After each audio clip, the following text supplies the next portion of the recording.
Bismillahirrahmanirrahim. Pada malam ini kita akan semula balik daripada kitab Fathul Wahhab. Fathul Wahhab karangan Al-Bujairi Haidar,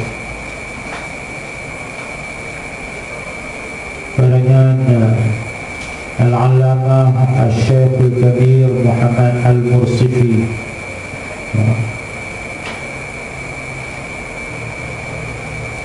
Atas mazhab Imam Syafi'i rahimahullah.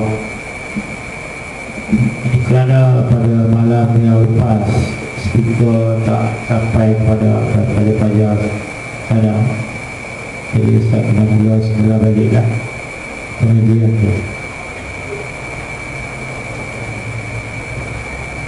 Bismillahirrahmanirrahim. Kitab nikah. Perkataan nikah ini, bila sebut kata nikah, semua orang senyum ya. Dan nikah ini ialah satu arahan Rasulullah SAW kepada umat ini untuk melengkapkan kehidupan, sama ada untuk satu orang lelaki ataupun satu orang perempuan.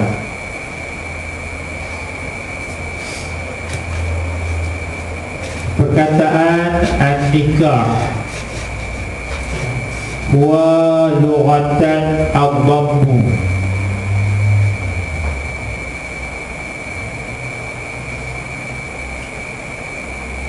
ianya dari sudut bahasa ialah ad-dhammu, mana himpun, cantum.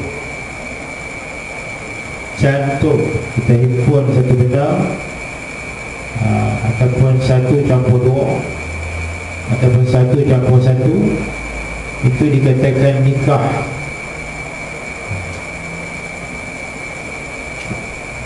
Dan yang keduanya, makna nikah ini ialah dengan makna waqi, dengan makna jima'.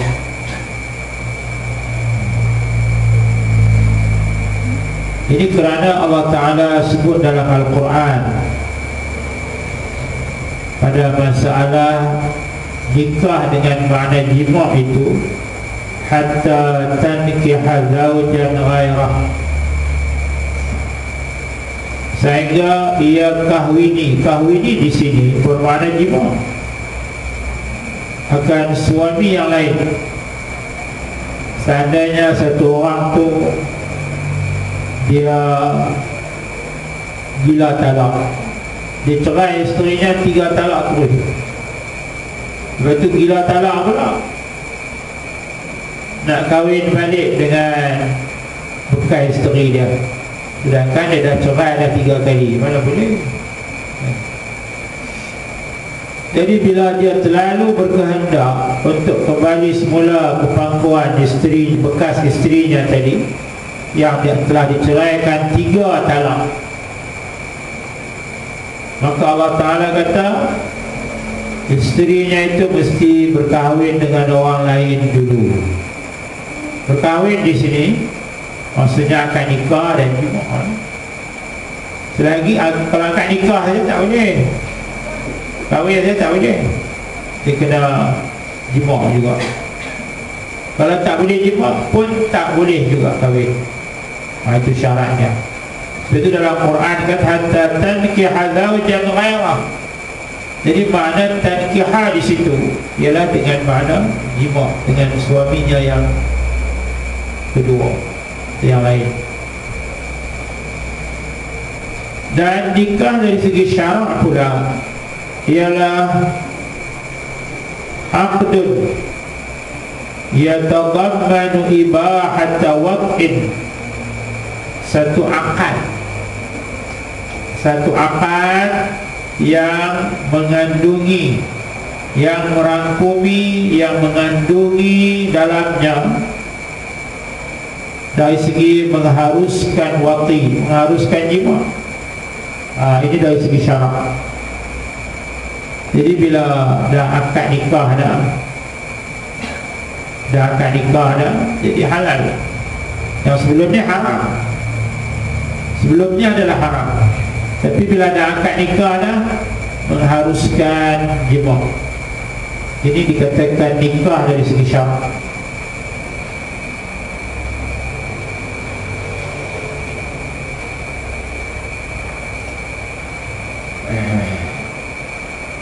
Bilafzi nikah, bilafzi inkahin aw nahwihi, dengan menggunakan lafaz nikah atau seumpamanya.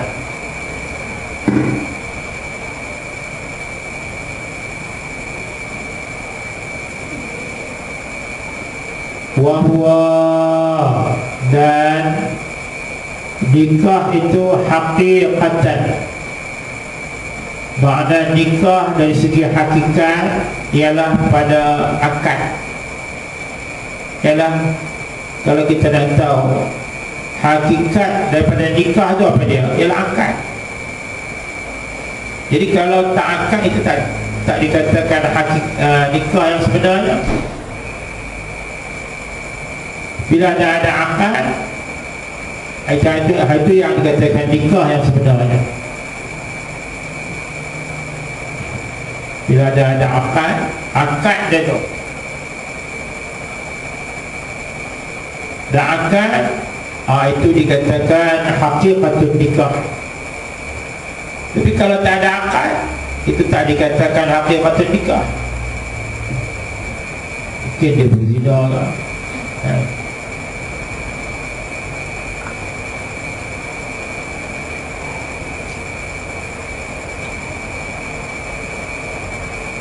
Dan ianya dipanggil majaz, dikatakan majaz pada masalah wati. Jadi dua kan, satunya hakikat, yang keduanya majaz. Perkataan Arab ni dia mengandungi dua maksud, satunya hakikat, yang keduanya majaz. Jadi kalau yang hakikat itu ialah akad nikah, dan kalau kita kata majaz pula ialah wati, sebagaimana dalam ayat tadilah.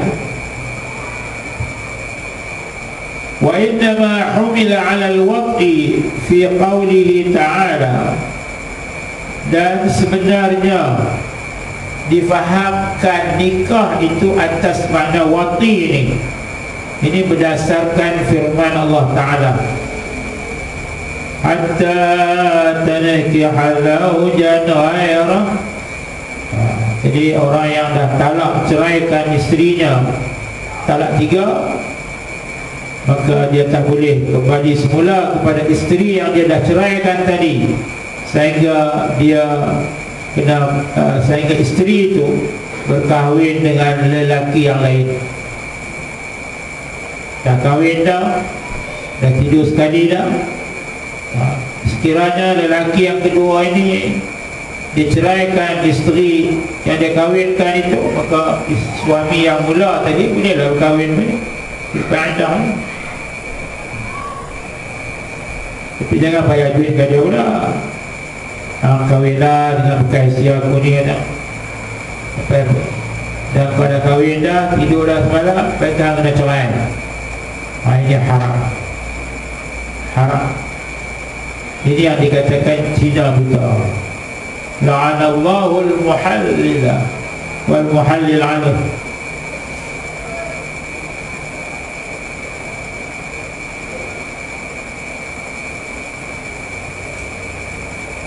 Dan kisah Cina buta ni, dan kenapa diberi nama Cina buta? Malam ni tak sempat sana urat yang lain kali. Dan kerana satu hadis Nabi SAW, hatta tazuqi asilatahu, dalam hadisnya, jadi si isteri tadi dia kena merasai madunya, madu suami yang dia kahwin tu. Jadi kalau dia tak ada jima, tak ada, walaupun dia dah akan nikah dah, selagi dia tak jima, maka dia tak boleh berkahwin walaupun dah akan nikah. Ini bermaksud nikah itu ialah bermakna jima. Dan bermula dalil padanya, pada hukum nikah ini. Dalil dari segi hukum nikah ni bagaimana? Seandainya satu orang dia bertanya kita lah, kamu duk kata nikah dalam Islam, apa dalilnya? Apa dalilnya?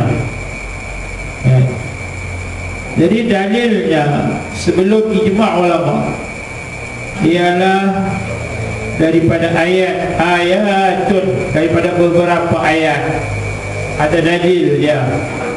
Faqauli ta'ala fankihu ma taba lakum minan nisa, maka berkahwinlah kamu wahai lelaki lah dengan perempuan pula kan. Kahwin ni kahwin dengan perempuan. Sekarang ni dah jadi lain pula, kahwin dengan monyet, kahwin dengan kambing, kahwin dengan anjing, kahwin sejenis. Itu dah teruk. Fankihu ma taba lakum minan nisa, berkahwinlah kamu ma taba lakum, apa yang menjadi bagus terhadap kamu. Cari yang bagus-bagus ada.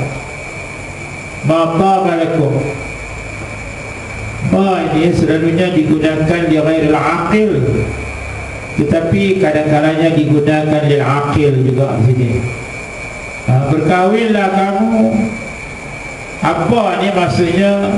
Wanita-wanita yang baik-baik. Kalau kita kata ma tu li ghairil aqil, hanya tak ada otak lah tu dia. Jadi ma ini ialah yang baik-baik untuk kamu dari kalangan wanita. Lakum ini memang sesuai bagi kamu lah. Nak kahwin tu cari wanita yang sesuai bagi kita. Jadi dia kecil, pendek, kahwin tinggi, besar budak lah. Dia tak sesuai lah. Walaupun dia tu bagus, yang ni pun bagus juga. Bukan tak bagus kan, tapi tinggi, macam orang sombong, tinggi, besar lah badan.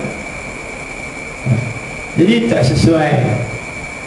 Satu lagi ialah yang ini bagus, aku warang takwa, yang ni Allah Akbar, itu betul sesuai juga.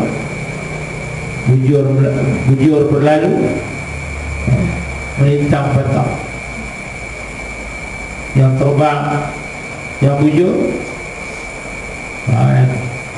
Fankihu ma taba lakum minan, fankihu ma taba lakum minan nisa, maka berkahwinlah kamu dengan wanita-wanita yang